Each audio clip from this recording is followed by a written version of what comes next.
आज के इस वीडियो में हम बात करेंगे उन सभी माताएं बहनों के लिए जिन्होंने सावन सोमवार का व्रत किया है, शिवलिंग पर एक लोटा जल अर्पित किया है, बेलपत्र अर्पित किया, धतूरा चलाया है और तो और प्रत्येक सोमवार की पूजा पाठ सच्चे मन से की है, फिर भी मनोकामना पूरी नहीं हुई है। इसलिए आपके लिए एक और अवसर आया है। सावन मास की पवित्र एकादशी पुत्रदा एकादशी।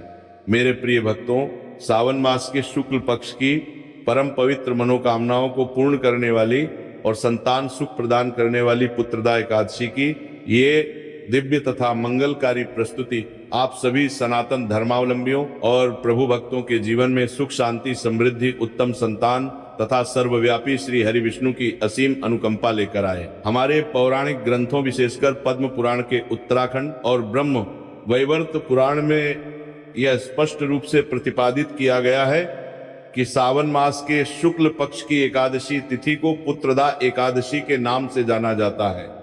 जो भी श्रद्धालु और भक्त इस परम पावन एकादशी का व्रत पूरी निष्ठा, सात्विकता, नियम और विधि विधान पूर्वक धारण करते हैं, उन्हें न केवल सर्वगुण संपन्न तेजस्वी एवं दीर्घायु संतान की प्राप्ति होती है, बल्कि उनकी संतान के जीवन के समस्त संकट, शारीरिक मानसिक कष्ट और भावी बाधाएं स्वतः समाप्त हो जाती हैं। अंतकाल में ऐसे जीव को भगवान श्री हरि विष्णु के परमधाम वैकुंठ में मोक्ष पद की प्राप्ति होती है। भक्तों, पुत्रदा एकादशी को लेकर हिंदू धर्म में बहुत ही कंफ्यूजन फैला हुआ है, बहुत ही भ्रम की स्थिति है कि इस एकादशी का व्रत कब रखा जाएगा, 23 अगस्त को या फिर 24 अगस्त को। अब कुछ लोग बोल रहे हैं कि 24 अगस्त को तो सावन का चौथा सोमवार है, भगवान शिव का दिन है, तो इस दिन एकादशी कैसे हो सकती है। तो आज इसी कंफ्यूजन को हम दूर करेंगे, साथ ही जानेंगे एकादशी की संपूर्ण पूजा विधि, व्रत नियम, एकादशी व्रत में क्या खाना है, क्या नहीं खाना है, पुत्र प्राप्ति, संपूर्ण जानकारी आपको इसी वीडियो में प्राप्त होगी। इसलिए वीडियो के अंत तक बन रहे भक्तों। वर्ष 2026 में चातुर्मास के इस अत्यंत पवित्र एवं ऊर्जावान कालखंड में, जब सावन का पवित्र महीना चल रहा हो और उसमें भी शुक्ल पक्ष की एकादशी का दिव्य संयोग निर्मित हो, तब जगत के पालनहार भगवान श्रीमन नारायण और धन धान्य की अधिष्ठात्री देवी माता लक्ष्मी की पूजा अर्चना एवं भक्ति करने का पुण्य अनंत गुना बढ़ जाता है। आज के इस विस्तृत और बृहद आलेख में हम पुत्रदा एकादशी के प्रत्येक गुण, रहस्य, शास्त्रीय प्रमाण, तिथियों की गणना तथा संपूर्ण पूजा पद्धति को बहुत ही गहराई से समझेंगे, ताकि इस महाव्रत का पूर्ण आध्यात्मिक और व्यावहारिक फल आपको प्राप्त हो सके। पुत्रदा एकादशी का आध्यात्मिक महत्व एवं शास्त्रीय आधार पर सनातन धर्म की परंपरा में एकादशी तिथि को हरिवासर कहा गया है, अर्थात वह समय जो पूर्णतः भगवान श्री हरि विष्णु को समर्पित है। जीवात्मा को परमात्मा से जोड़ने, मन के चंचल विकारों को नियंत्रित करने और संचित पाप कर्मों का क्षय करने के लिए एकादशी का उपवास एक अत्यंत सामर्थ्यवान सेतु का कार्य करता है। चातुर्मास के दौरान जब भगवान विष्णु योग निद्रा में लीन होते हैं, तब सावन का महीना भक्ति, तप और साधना का मुख्य केंद्र बन जाता है। सावन मास में भगवान शिव और भगवान विष्णु दोनों की ही संयुक्त कृपा पृथ्वी लोक पर बरसती है। पद्म पुराण में वर्णन आता है कि संसार के समस्त तीर्थों में जाकर स्नान करने से, वर्षों तक कठोर तपस्या करने से, स्वर्ण भूमि एवं गोदान करने से तथा हजारों अश्वमेघ और राजसूय यज्ञों का अनुष्ठान करने से जिस महान पुण्य फल की प्राप्ति होती है, वह महापुण्य इस कलयुग में किसी भी मनुष्य को केवल और केवल सावन शुक्ल पक्ष की पुत्रदा एकादशी का व्रत सच्चे मन, पूर्ण श्रद्धा और नियम पूर्वक कर लेने मात्र से सहज ही प्राप्त हो जाता है। यह व्रत न केवल वंश वृद्धि करता है, बल्कि कुल के पितरों को भी तृप्ति प्रदान करता है। भक्तों, अभी तक अपने चैनल को सब्सक्राइब नहीं किया तो जरूर ही कर लें और वीडियो को एक प्यार भरा लाइक जरूर दबाएं, ताकि आपकी पुकार सिद्ध श्री हरि विष्णु तक पहुंच सके। साथ ही साथ चैनल को सब्सक्राइब करें, ताकि आने वाली नई वीडियो की नोटिफिकेशन आप पर सबसे पहले प्राप्त हो। भक्तों, वर्ष 2026 में सावन मास के शुक्ल पक्ष की पुत्रदा एकादशी की तिथि को लेकर पंचांगों और जनमानस में जो संशय की स्थिति निर्मित हो रही है, उसका मुख्य कारण स्मार्थ और वैष्णव परंपराओं की तिथियों की गणना पद्धति में अंतर होना है। भारतीय ज्योतिष और धर्मशास्त्रों में तिथियों के निर्णय हेतु दो मुख्य दृष्टिकोण अपनाए जाते हैं। इनमें से किसी भी परंपरा को अनुचित या शास्त्र विरुद्ध कहना पूरी तरह से अज्ञानता है, क्योंकि दोनों ही पद्धतियां अपनी अपनी जगह पूर्णतः शास्त्र सम्मत और पूज्य हैं।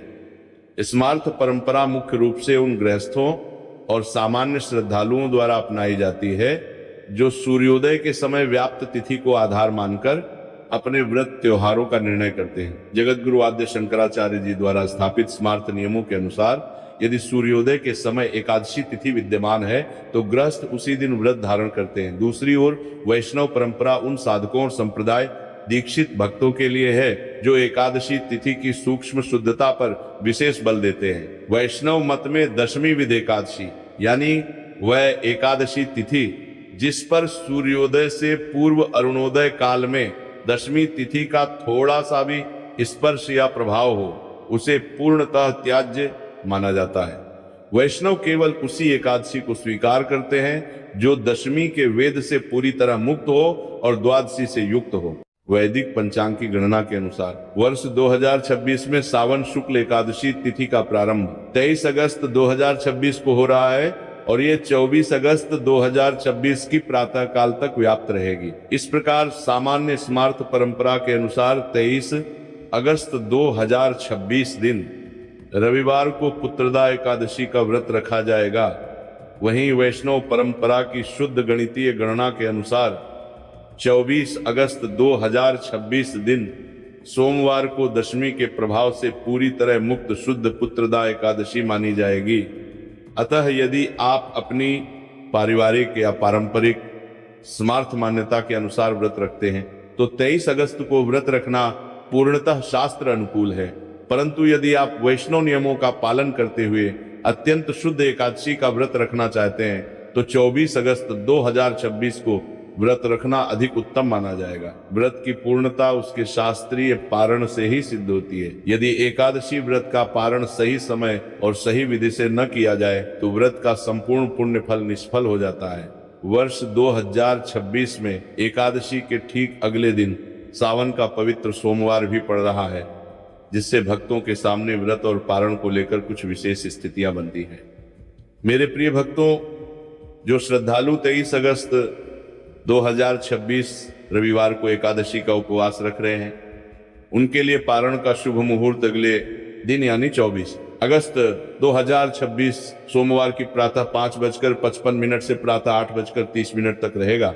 अब क्योंकि 24 अगस्त को सावन सोमवार का महाव्रत भी है, अतः आपके पास निम्नलिखित 3 विकल्प हैं। प्रथम स्थिति फलाहारी पारण व सोमवार व्रत है।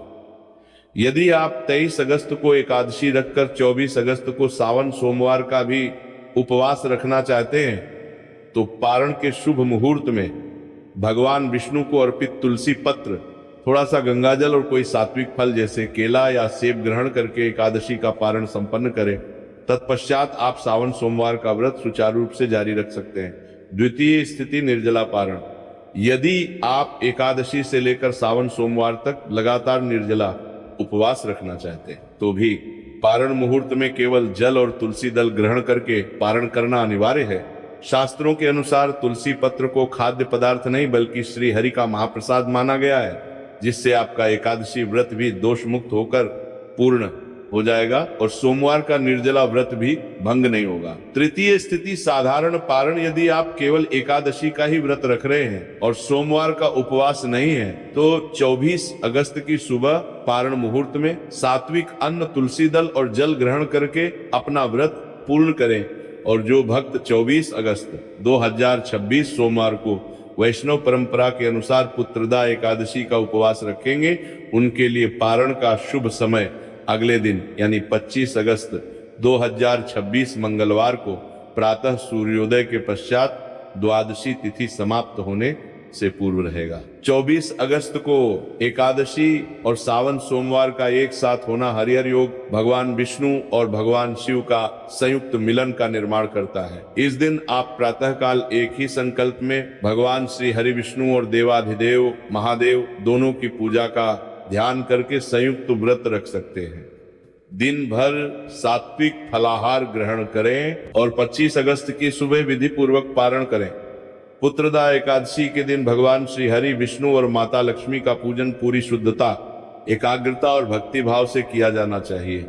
पूजा में किसी भी प्रकार की त्रुटि ना हो, इसके लिए शास्त्रों में वर्णित संपूर्ण पूजा विधान निम्नलिखित है। ब्रह्म मुहूर्त जागरण एवं संकल्प। एकादशी के दिन सूर्योदय से पूर्व ब्रह्म मुहूर्त प्रातः 40 से 5 बजे के बीच में शैया का त्याग करें। उठते ही अपनी हथेलियों के दर्शन करें और पृथ्वी माता को स्पर्श करके प्रणाम करें। इसके बाद शौच आदि से निवृत्त होकर स्नान के जल में थोड़ा सा गंगा जल और काले तिल मिलाकर स्नान करें। वस्त्र चयन। स्नान के पश्चात स्वच्छ धुले हुए और सात्विक वस्त्र धारण करें। इस दिन पीले, हल्के लाल या नारंगी रंग के वस्त्र पहनना अत्यंत शुभ माना जाता है, क्योंकि पीला रंग भगवान विष्णु को अत्यधिक प्रिय है। इस दिन काले या गहरे नीले रंग के वस्त्रों का प्रयोग पूरी तरह वर्जित है। पूजा स्थल की तैयारी व स्थापना। अपने घर के मंदिर या पूजा स्थल को स्वच्छ करें। एक लकड़ी की चौकी पर पीला कपड़ा बिछाकर उस पर भगवान श्री हरि, विष्णु, माता लक्ष्मी, लड्डू गोपाल या शालिग्राम जी की प्रतिमा स्थापित करें। सावन का महीना होने के कारण पास में ही एक छोटा शिवलिंग या शिव पार्वती की तस्वीर भी अवश्य स्थापित करें। दीपक प्रज्वलन एवं व्रत संकल्प। भगवान के समक्ष शुद्ध देसी घी का एक चौमुखी या एक मुखी दीपक प्रज्वलित करें। इसके बाद अपने दाहिने हाथ में जल, पीले पुष्प और काले तिल। एकादशी में चावल का प्रयोग वर्जित होने के कारण तिल लिया जाता है। लेकर मन ही मन भगवान विष्णु के चरणों में व्रत को निर्विघ्न संपन्न करने हेतु संकल्प लें। पंचामृत व गंगा जल से अभिषेक। यदि आपके पास शालिग्राम जी या लड्डू गोपाल हैं तो उन्हें दक्षिणवर्ती शंख में पंचामृत, दूध, दही, घी, शहद, शक्कर भरकर अभिषेक कराएं। तत्पश्चात शुद्ध गंगा जल से स्नान कराकर वस्त्र और आभूषणों से उनका सुंदर श्रृंगार करें। तिलक, पुष्प एवं भोग समर्पण। भगवान के मस्तक पर पीले चंदन, केसर या गोपी चंदन का तिलक लगाएं। उन्हें पीले पुष्प, तुलसी की मंजरियां और तुलसी दल अर्पित करें। ध्यान रखें कि एकादशी के दिन तुलसी पत्र तोड़ना मना होता है, इसीलिए पूजा हेतु तुलसी दल एक दिन पूर्व यानी दशमी तिथि की शाम से पहले ही तोड़कर रख ले। भगवान को नैवेद्य में मखाने की खीर, बंजर अपने का नाम नेतान, तुतु फल, माखन मिश्री और सात्विक मिठाइयों का भोग लगाएं। मंत्र जाप व आरती। पूजन के दौरान ओम नमो भगवते वासुदेवाय तथा सावन मास के कारण ओम नमः शिवाय महामंत्र की कम से कम 108 बार तुलसी या चंदन की माला से जाप करें। इसके बाद विष्णु सहस्त्रनाम या श्रीमद् भगवत गीता के एकादशी महात्म्य अध्याय का पाठ करें। अंत में कपूर और घी के दीपक से सब परिवार मिलकर आरती करें और क्षमा प्रार्थना करें। पुत्रदा एकादशी के महाव्रत में नियमों का पालन करना अत्यंत आवश्यक है। शास्त्रों में एकादशी व्रत के शारीरिक और मानसिक दोनों प्रकार के कड़े नियम बताए गए हैं। चलिए अब तो हम आपको बताते हैं कि एकादशी व्रत में आपको क्या खाना है, क्या नहीं खाना है, क्योंकि एकादशी व्रत में खान पीन को लेकर बड़ी सावधानी रखनी चाहिए, अन्यथा व्रत खंडित हो जाता है। क्या ग्रहण करें? सात्विक फलाहार। यदि आपका स्वास्थ्य पूर्ण उपवास या निर्जला रहने की अनुमति नहीं देता तो आप एक समय सात्विक फलाहार कर सकते हैं। आहार में सेब, केला, पपीता, दूध, साबूदाना, मखाना, कुट्टू या सिंघाड़े के आटे से बनी वस्तुएं ली जा सकती हैं। भोजन में केवल सेंधा, नमक और गाय के शुद्ध देसी घी का ही प्रयोग करें। क्या ना खाएं? पूर्ण वर्जित पदार्थ। दशमी तिथि की रात्रि से लेकर एकादशी के पूरे दिन और पारण तक लहसुन, प्याज, गेहूं, चावल, दालें, विशेषकर मसूर की दाल, बैंगन, मूली, कटहल, मांस, मदिरा और किसी भी प्रकार के तामसिक भोजन का पूर्ण रूप से त्याग होना चाहिए। चावल न खाने का पौराणिक कारण पद्म पुराण के अनुसार जब महर्षि मेधा ने अपने शरीर का त्याग किया था तब उनके अंग पृथ्वी में समा गए थे और उन्हीं अंगों से अन्न विशेषकर चावल अक्षत की उत्पत्ति हुई थी। जिस दिन महर्षि मेधा का यह अंश पृथ्वी में समाया वह एकादशी तिथि थी। अतः माना जाता है कि एकादशी के दिन चावल का सेवन करना महर्षि मेधा के मांस और रक्त का प्राशन करने के समान पाप का भागी बनाता है। वैज्ञानिक दृष्टिकोण से भी एकादशी के दिन चंद्रमा के प्रभाव से शरीर में जल तत्व की मात्रा बढ़ती है और चावल में जल अवशोषण की क्षमता अधिक होने के कारण मन चंचल होता है। अन्य वर्जित कर्म एकादशी के दिन पेड़ पौधों की पत्तियां तोड़ना, दातून करना, बाल दाढ़ी कटवाना, नाखून काटना, किसी की निंदा या चुगली करना, क्रोध करना, झूठ बोलना तथा दिन के समय सोना, दीवा स्वप्न पूरी तरह से वर्जित है। वर्ष 2026 में सावन मास के शुक्ल पक्ष की यह परम कल्याणी पुत्रदा एकादशी आप सभी के जीवन में आरोग्य, उत्तम संतान, सुख, शांति और श्री हरि विष्णु की असीम कृपा लेकर आए। पूरी निष्ठा और श्रद्धा के साथ इस महाव्रत का पालन करें। प्रिय भक्तों, सावन मास की इस परम पवित्र पुत्रदा एकादशी की महिमा कथा और शास्त्र सम्मत विधान को अपने जीवन में उतारें और भगवान श्री हरि विष्णु एवं देवाधिदेव महादेव की असीम कृपा प्राप्त करें। यदि आपको ये आध्यात्मिक जानकारी और शास्त्र सम्मत मार्गदर्शन उपयोगी लगा हो तो इस भक्तिमय संदेश को अन्य सनातन धर्म प्रेमियों के साथ अवश्य साझा करें और ऐसे ही गढ़ आध्यात्मिक ज्ञान व्रत, त्योहारों की सटीक तिथियों एवं प्रामाणिक पूजा विधियों से निरंतर जुड़े रहने के लिए इस चैनल को तुरंत